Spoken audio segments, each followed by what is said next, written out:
Elvis Presley, the king of rock and roll, was larger than life in every sense of the word. His music, his style, his charisma, everything about him seemed untouchable, almost supernatural. When he died in August 1977 at the age of just 42, millions around the world refused to believe it. The headlines declared that Elvis was gone, but many fans swore that the king could never truly leave. And perhaps, in some eerie and unexplainable ways, they were right. Because for decades, whispers of Elvis's ghost haunting Graceland have persisted. And one particular night stands out among all the stories. A night when visitors and staff at his famous Memphis mansion claimed they saw something they could not explain. Was it grief-fueled imagination, or was it truly the spirit of Elvis Presley still walking the halls of his beloved home?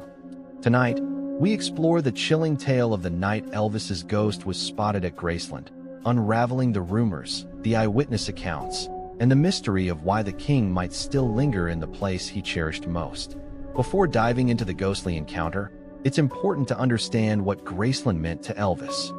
Purchased in 1957 for just over $100,000, Graceland was more than a mansion, it was his sanctuary.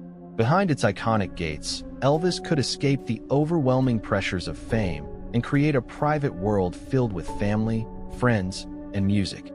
The house became an extension of Elvis's personality, quirky, lavish, sometimes eccentric. From the famous jungle room with its shag carpets and tropical furniture to the music room, where Elvis often played piano late at night, Graceland was where he lived, loved, and ultimately died. For Elvis fans, Graceland is sacred ground. After his death, it was transformed into a museum, and millions of visitors have since walked its halls.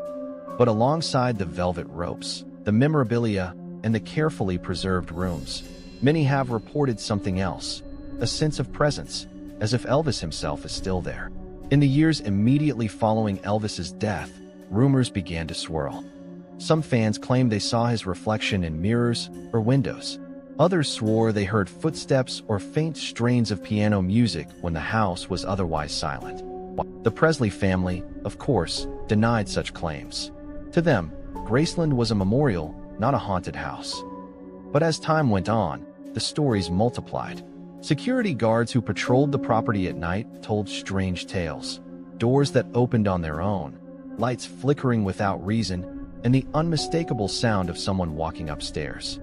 Several guards quit their jobs after experiencing things they couldn't explain. For them, the king's presence was not just a rumor, it was real.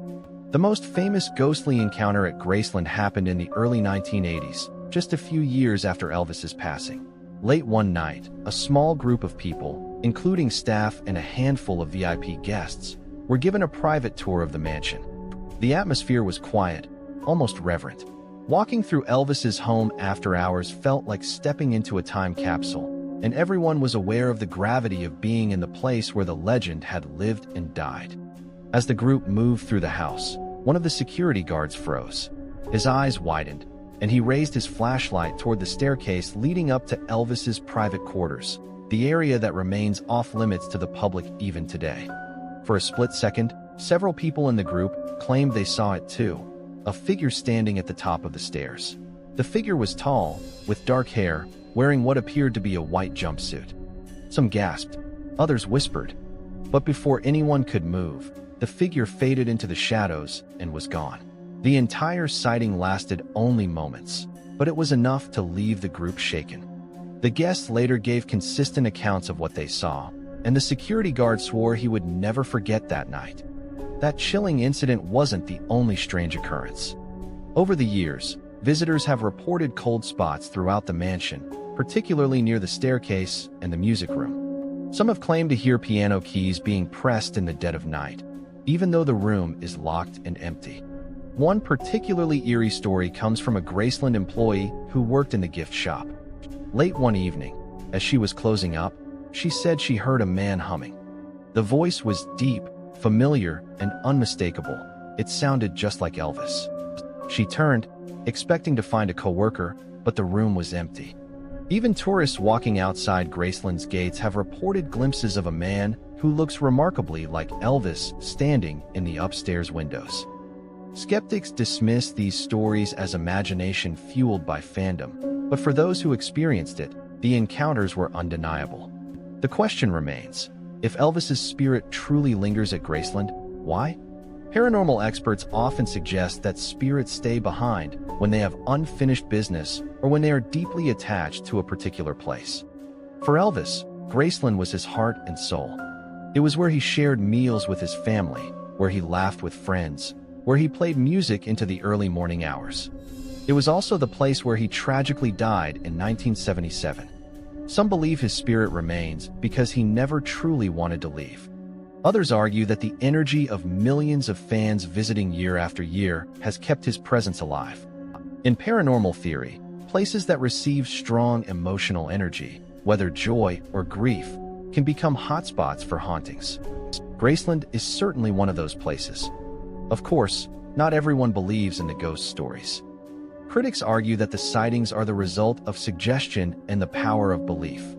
Elvis fans, after all, are among the most dedicated in the world.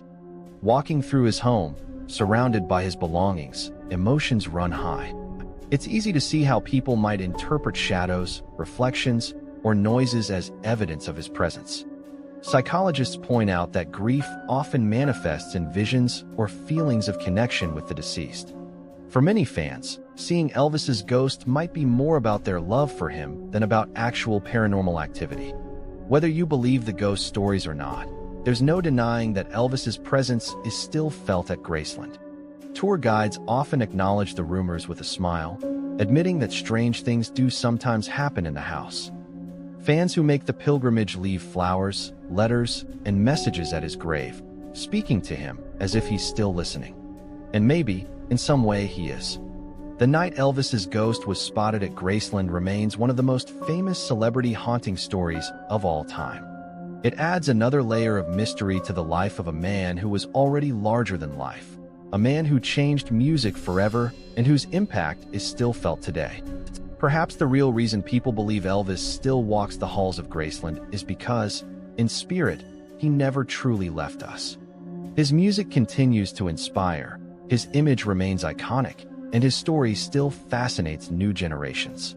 Whether or not you believe in ghosts, the idea that Elvis might still be at Graceland is comforting to many fans. It means the king is still home, still watching over the place he loved most. So, the next time you find yourself in Memphis, standing before the gates of Graceland, take a moment to listen closely.